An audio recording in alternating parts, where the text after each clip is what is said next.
आज का हमारा टॉपिक है रीवैल्यूएशन अकाउंट। आज हम लोग एक रीवैल्यूएशन का क्वेश्चन को सॉल्व करके देखेंगे। उससे पहले हम लोग थोड़ा पिछली क्लास का कुछ पॉइंट्स रिवीजन कर लेते हैं कि रीवैल्यूएशन अकाउंट कैसे बनता है। बोलता है कि due to change in the value of asset and liability, आपके एसेट एंड लायबिलिटी के वैल्यू में चेंज होने की वजह से आपको कोई बेनिफिट हो जा रहा है, आपको कोई फ़ायदा होता है, आपको कोई एडवांटेज मिल रहा है उससे, आपको कोई प्रॉफिट हो जा रहा है उससे, या मुनाफा या फ़ायदा होता है। एसेट एंड लायबिलिटी के वैल्यू में चेंज होने की वजह से आपको ये सब कुछ बेनिफिट्स मिल जाता है, आपको कुछ प्रॉफिट हो जा रहा है, आपको कुछ एडवांटेज मिलता है। तो we should write in the credit side, credit side of the revaluation account. आपको किधर लिखना पड़ेगा? Credit side of the revaluation account लिखना पड़ेगा। Due to the change in the value of asset and liability, asset and liability के value में change होने की वजह से आपको कोई नुकसान हो जाता है या कोई आपको लॉस हो जा रहा है, तो आपको कहाँ लिखना पड़ेगा? We should write in the debit side. किधर लिखेंगे आप लोग इसको? Debit side of the revaluation account, debit side of the revaluation account. तो क्रेडिट साइड में क्या आएगा? जैसे कि एसेट का वैल्यू बढ़ जाए, एसेट का वैल्यू बढ़ जाए तो बोलेंगे मेरा फायदा है, मेरा फायदा हो गया। 1 लाख का एसेट मैंने खरीदा, उसका वैल्यू 1.5 लाख रुपया हो गया, तो मेरे लिए तो ये फायदा है, मेरे लिए तो ये फायदा है, प्रॉफिट है। तो इसको आपको क्रेडिट साइड में लिखना पड़ेगा, ठीक है। और कोई लायबिलिटी का वैल्यू घट जाए, किसी को मान लीजिए 50,000 रुपया देना था, वो लायबिलिटी अब कम होकर 40,000 हो गया है सिर्फ, तो मेरा तो फायदा हो गया। किसी को 50,000 रुपीज़ पे करना था, लेकिन आप सिर्फ 40 ही देना पड़ेगा। या कोई अनरिकॉर्डेड एसेट पता चले कोई एक एसेट है जो बुक्स में रिकॉर्ड नहीं है, मेरे पास पहले से था, तो मेरे लिए तो फायदा है, एक नया एसेट मिला, एसेट बढ़ेगा इससे मेरा, ठीक है। फिर आता है आपका डेबिट साइड में। डेबिट साइड में क्या लिखते हैं सर हम लोग? कोई आपको एसेट एंड लायबिलिटी के वैल्यू में चेंज होने की वजह से या तो कोई नुकसान हो या आपको कोई लॉस हो जा रहा है।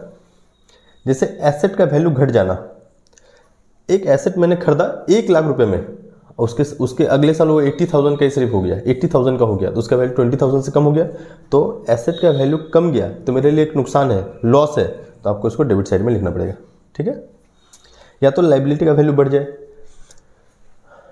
अभी तक किसी को मान लीजिए 1 लाख रुपये देना था, अगले साल होते होते वो 2 लाख हो गया, लायबिलिटी बढ़ गया, लायबिलिटी बढ़ जाए तो फिर आपको टू में लिखना है। और कोई अनरिकॉर्डेड लायबिलिटी है तो भी उसको आपको 2 में लिखेगा। इस एसेट लायबिलिटी के बढ़ने घटने की वजह से डिफरेंस 2 साइड में आता है तो बोलेंगे प्रॉफिट, और बाई साइड में आता है तो बोलेंगे लॉस।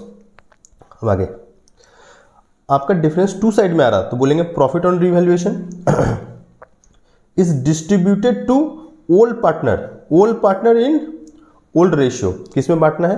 आपका प्रॉफिट हो या लॉस हो कोई फर्क नहीं पड़ता, आपको ओल्ड पार्टनर और ओल्ड रेशियो में बांटना है। आपको हो जाता है लॉस, क्या हो जाता है? लॉस ऑन रिवैल्यूएशन, वो भी डिस्ट्रीब्यूटेड होगा, ओल्ड पार्टनर ओल्ड रेशियो में ही डिस्ट्रीब्यूट होगा। क्लियर है? गुड। चलिए आज फिर हम लोग क्वेश्चन सॉल्व करके देखेंगे। फिर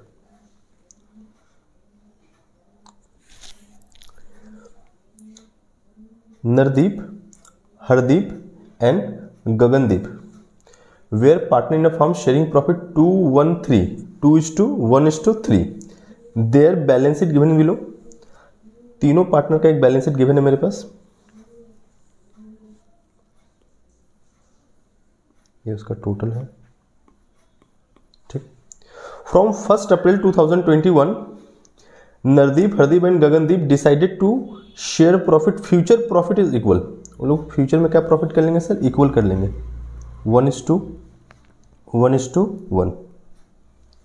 for this purpose following decisions, building is to be decreases to 80,000,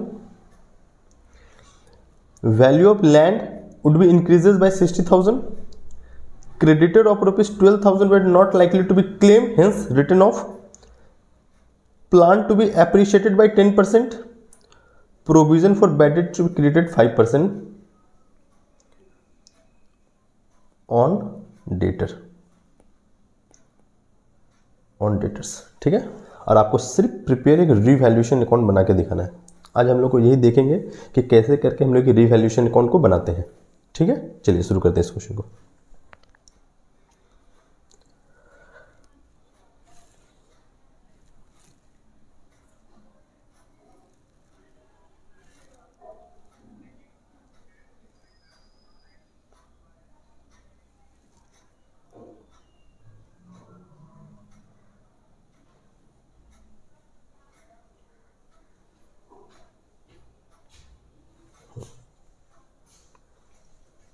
ठीक है, चलो हम लोग हेडिंग देते हैं रीवैल्यूएशन अकाउंट।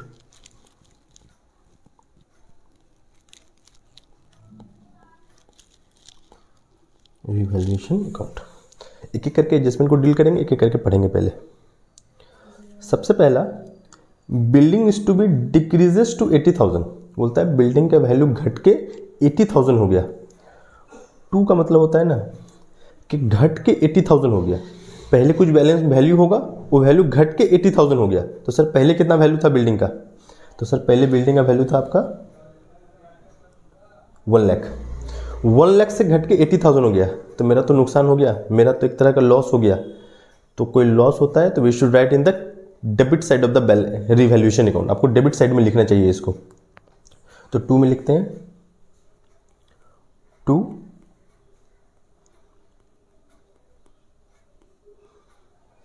Building account. कितना सर? तो सर पहले 1 लाख का था, अभी 80,000 का हो गया। कितना से वैल्यू घट गया? 20,000 से। तो we should write in the debit side ₹20,000। Clear है? गुड। आगे, value of land is to be increased by 60,000। Land का वैल्यू 60,000 से बढ़ गया। बाय का मतलब होता है कंपेयर नहीं करना पड़ता, बाय का मतलब कंपेयर नहीं होता। टू का मतलब बैलेंस शीट से आपको कंपेयर करके देखना है कि वैल्यू बढ़ा या घटा है। जब बाय बोले तो उतना ही अमाउंट से लैंड का वैल्यू बढ़ा है। तो लैंड आपका 60,000 से बढ़ गया।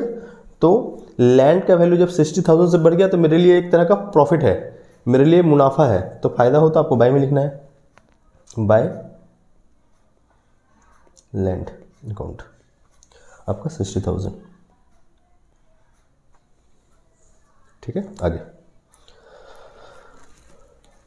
बोलता है क्रेडिटर फॉर ₹12,000। बोलता है एक क्रेडिटर है, जो क्रेडिटर का मतलब होता है जिसको मेरे को पैसा पे करना है, 12,000 रुपीज पे करना है। बोलता है नॉट लाइकली टू क्लेम, मेरे को लगता है वो पैसा अब नहीं मांगेगा, लगता है मेरे को वो पैसा। बोलता है हेंस इज रिटर्न ऑफ, तो बुक से हटा दो उसको। अब जब किसी को मेरे को पैसा पे ही नहीं करना है तो उसको बुक में रख के कोई फायदा? तो बोलता है जब किसी को पैसा नहीं देना है तो उस क्रेडिटर को बुक से हटा दो।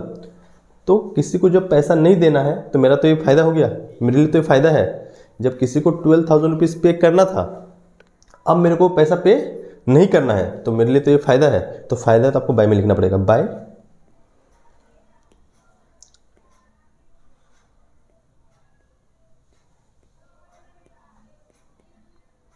क्रेडिटर्स। कितना रुपीज? 12,000। क्लियर है? चलिए डन। आगे, plant be appreciated by 10%। Sir appreciate का मतलब होता है बढ़ना, डेप्रिशिएट का मतलब होता है घटना। यहाँ पे बोल रहा है एप्रिशिएट हो रहा, आपका प्लांट 10% से एप्रिशिएट हो गया, बढ़ गया, आपका एसेट बढ़ रहा, मेरे लिए तो फायदा है। तो बाय में लिखेंगे, बाय प्लांट। कितना परसेंट से? 10% से। सर आपका प्लांट का वैल्यू है 2 लाख रुपया, वो 10% से बढ़ गया तो 20,000 से 2 लाख का 10%, 20,000। क्लियर है? एक लास्ट एडजस्टमेंट बोलता है provision for bad debt. Provision for bad debt is to be created. Created माने क्रिएटेड मतलब होता है बनाना। प्रोविजन फॉर बैड डेट एक लाइबिलिटी होता है। प्रोविजन क्या होता है? एक लाइबिलिटी होता है, उसको बोलता है क्रिएट करने। जब कोई लाइबिलिटी हम लोग क्रिएट करेंगे, बनाएंगे, तो लाइबिलिटी उससे क्या होगा? बढ़ेगा। लाइबिलिटी बढ़ेगा तो मेरे लिए एक नुकसान है। क्या है? नुकसान है, लॉस है। तो फिर आपको 2 में लिखना पड़ेगा इसको। 2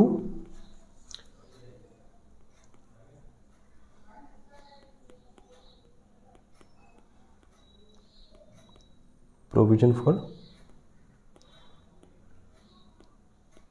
बैड डेट्स। क्वेश्चन कितना परसेंट बोलता है? तो सर बोलता है 5% ऑन डेटर्स। डेटर कितना है आपका?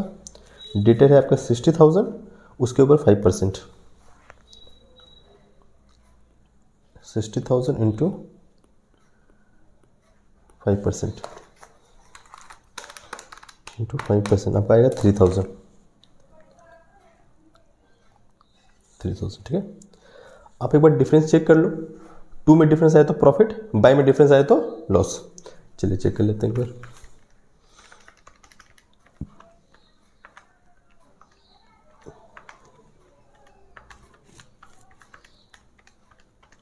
सो मेरा डिफरेंस 2 में आ रहा है 69,000। तो यहाँ पे लिखिएगा आप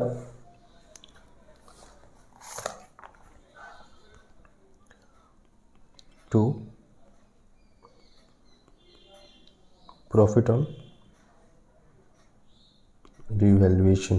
किस में बटेगा sir? Old partner old ratio, old partner old ratio. आपका पार्टनर है नरदीप,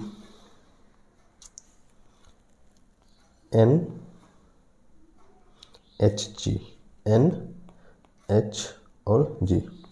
सर आपको क्या प्रॉफिट 69,000 का प्रॉफिट